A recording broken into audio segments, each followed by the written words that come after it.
think when I first got connected at church, it was by invite from my friends on my course who came to church, and they didn't really stay, but I sort of got plugged in, and I think a big reason for that is what we used to call connect groups. I was in the same connect group with Andy. You were? And with Phil. And yeah, the guys really encouraged me to stay, and we just really got along, and I started serving, and the rest is history. It feels, it's so long ago now, I don't know if I can remember. This must have been decades ago.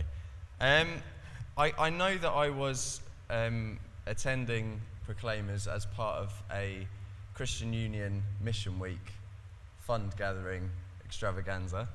And basically we were going around different churches and talking to the people there and the pastors about how they could fund what we do on campus. And I'd been attending another church in the city, which was kind of more like a church my parents attended, and I attended back home. But there's something different about the service, and I know that when Pastor Tom was talking, as part of his message, every word that he spoke seemed to be directly aimed at me, and kind of it was a special service, and I knew that there was something more to my purpose of being there other than just to, basically to ask for money. So yeah, we got invited over. I know Phil Temple was there as well. There's a few of us. We got invited round to lunch with Pastor Tom and Denise, and that's where Tom really unpacked his vision for the future, and I just couldn't say no to that. There was something so compelling about being given the opportunity to not just be a part of it, but to make the thing happen. And I know going home, my parents said to me, well, how are you going to afford this? How are you going to go back to Norwich? Because I'd finished my course by that time. But I said to them, I just know it's going to happen. One way or another, I know it's going to happen. And sure enough, I managed to get a job that summer, which enabled me to have enough funds behind me to come back to Norwich, to sort out a house, and the rest was history. Yay, Come on. Yay. So I was at university, and I came from a pretty strong Christian background. My family was Christian, we'd grown up, with the Bible and in church and things. But I think what really helped me connect into church was, two things. One was the people who I was actually living with. At the time, I was living with Sam Cousins, who sort of dragged me along to church. And later then, I'd go on to live with guys like Tim and other people from church. And that definitely helped me sort of, establish myself more in the church community. But I think the other thing that really attracted me was the fact that our church was so willing to sort of give legs to faith. Because I think I had that relationship with Jesus before, but church really provided a platform for you to do something practical, to really, live it out and do something that's actually making a difference in Norwich, something that's sort of changing people's lives here. And yeah, I think just having that sort of inspiration was something which really helped me sort of get plugged in. Amy, I remember you walking actually with your family. You came as a family, is that right? Yeah. So I came along with my family. I was 15. Wow. Yeah. So we were looking for a young, vibrant church with lots of youth, and so we just fell in love with the church. I joined the youth band. Do you remember the youth band? Yeah, I remember the youth band. Loved that. Got plugged in with the youth band. Found loads of friends, and it's just gone on from there. Come on. The rest is history. What about you, Jess? Came from university, UA. I'll never forget the day I walked through the doors. I was got on the bus with my friend Annie that I met in first year. I just met her in first week of Freshers Week, and I was I want to go to Proclaimers. They're the free minibus, and then we kind of met each other at the bus stop. And I remember seeing Sam Cousins and a couple of people make your mark t-shirt. Oh yeah. They were quite funky, and I was okay, cool. This is the bus. Then I welcome you onto the bus. I come off the bus. I remember just driving down the road, and there was we're going down industrial estate, and I thought, where are they taking us? I was a bit scared. Yeah. We got in. And I remember just walking into the building. I don't know what it was. I think it was just a welcome from welcome team. I remember them just opening the doors and being welcome to Proclaimers. And I was oh my God, these people are So my people, I love like loudness and just vibrancy.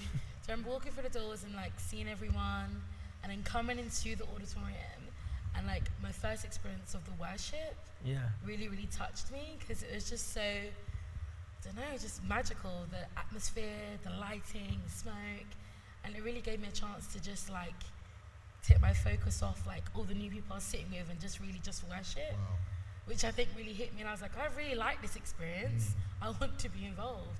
And then I was like, I really want to join Welcome Team. And I remember just jumping on Welcome Team. And I'll never forget John Lee always giving us lifts to Welcome Team, and just him inspiring us how he was a student and how he got plugged in. And yeah, that just kind of like excited me. Like, oh my God, like I'm new. What's going to happen the next 2 years or 3 years, you know? Yeah. And now, like, yeah, I'm planted. And Talking I love about it. getting plugged in, so I was in so many teams. So there was band I joined, love the band, big up to the band. And then there was set up and pack down. Oh yeah. Yeah, so when Home we were team. back But at home team.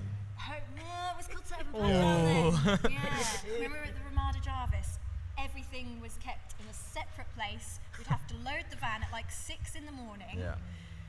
Take that to what was the Ramada Jarvis, now Mercure Hotel, and then and then we'd set everything up, and then at the end of the day pack it all down. But I loved it, loved the team. It was like we were one big family. It was great. Yeah. I think for me, serving. Yeah. I think serving in church is so important. Of like that Yeah. really shaped my experience, and I met a lot of my friends through serving. Yeah, definitely. Yeah. I think getting to know people, like when you're on team, like if it's like at the doors prepping for Welcome Team, or just even prepping for sound check, and just being here on a Thursday for band, like that was where I met friends. Yeah. Oh, I totally agree. I think there's something special about when you're sort of doing it with other people, where you sort of develop a friendship that goes to like a different depth. Like, you know, just being on that journey, being involved in something together, I think really helps. And I suppose for me, like the way that I joined church, this place is conducive to building relationships, isn't it? That you have multiple, maybe too many options, you know, to pick from. But there's something for everybody where you can find your place, you can start serving with purpose, and you can meet some great people in the process. Yeah. I think like the church gives us loads of opportunities to do life together with people outside of, you know, being at the church. I remember meeting, like Sam's one of my best friends. We met probably playing football through, you know, we still do a Football Connect group. I'm pretty sure that after that, you know, some of the guys added me on Facebook and then, you know, I ended up living with some of them. And now we've been to each other. Oh, well, I say each other's. I've been to their weddings. One day too. But yeah, it's just having the opportunity to start doing life together, and that journey. You know, we talk about, you know, life, friends that last for decades, and like we're what? We've known each other nearly 6-7 years now. Oh my word, has it been that long? Yeah. Oh my word. Having that ability to do life together, opportunity to do life together, hang out. When we're students, we go to the pub, and it's just great fun, and that fun sort of didn't stop. Yeah, it's just doing life together, right? Like you said, it's so much more fun when you do it with other people, right? And church gives you that. I think dinner parties make it easier to sort of start those friendships, because I guess because there's a structure to them, you can sort of, you know, go into that environment and know that you're going there for a meal, but there's like no other sort of expectations or anything, so it's still really relaxed, still really sort of informal, yet, you know, you're gonna eat, which everyone likes to do, right? Like, and it just makes it so much easier to sort of meet new people and make friends. I appreciate the fact, I know that in one of the dinner parties I was involved in, you get to hang out with people from different demographics as well. So not necessarily people you would rub shoulders with in everyday life, but actually the fact that you get put in a situation with people who are from different backgrounds, have different work-life experiences, or I think that's a really healthy thing, and actually you can learn a lot from each other, and from their lives, and through conversation learn a lot more than you would get to on a Sunday talking to people.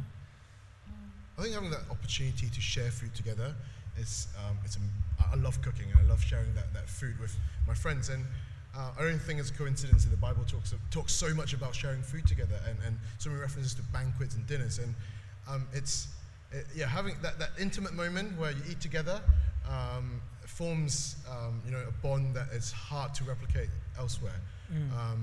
I love my dinner party. We it's just every other week we just gather together and we just hang out with each other. We have food and we just talk about life.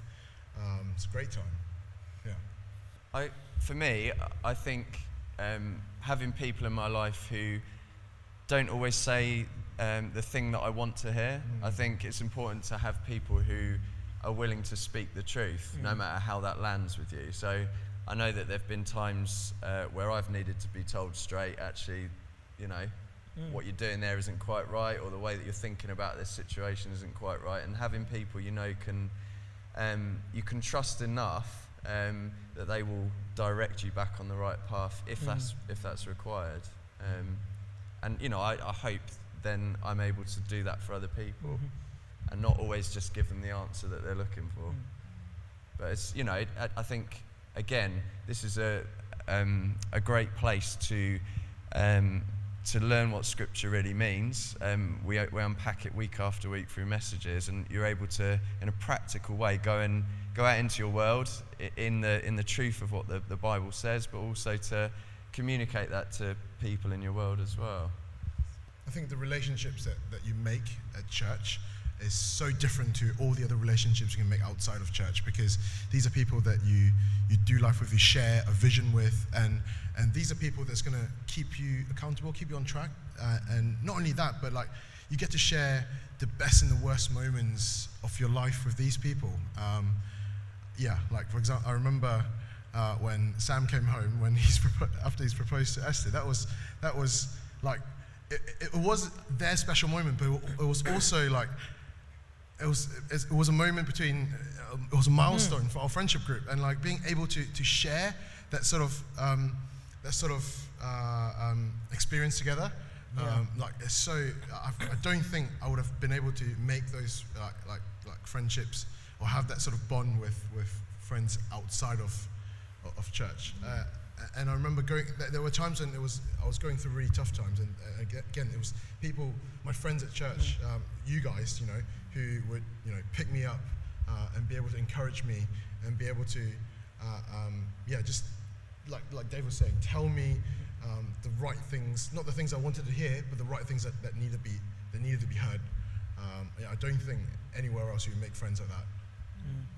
Yeah, I love how involved sort of church becomes in your life in such a good way. Like, I love it when, like when Sam and Esther got engaged, they were up and everyone was like cheering and celebrating. And I remember when I came back from my wedding in India, I had people coming and congratulating me, and like, it's the good times, but also, the bad times. When things aren't going well, there's those people around you who, are there for you, who are going to help you. And yeah, I think that's really special, because I just don't think you find that nowadays. It's, where do you get sort of loads of people who actually care about you?